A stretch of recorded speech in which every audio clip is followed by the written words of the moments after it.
सिकिया तो फेंकनी पापा बनारस घाटे लुटावा फेंकनी कुरा खेते हो।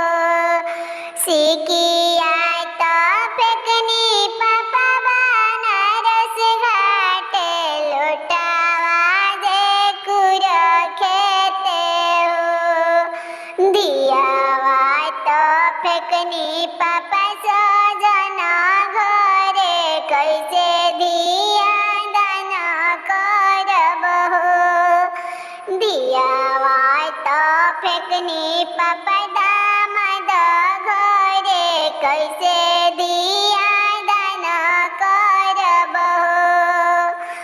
दाना करब बेटी दाना करब जंगिया बैठाई दाना करब हो।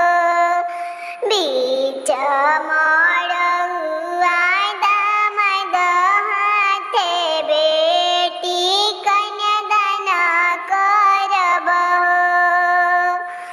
दाना करब बेटी दाना करब आज हम दाना करब हो। मड़वा में बैठेली सजना सब जंगिया पर धिया ले पापा बैठी हो। कापेनी कौन पापा थर थर धिया आज दाना कैनी हो।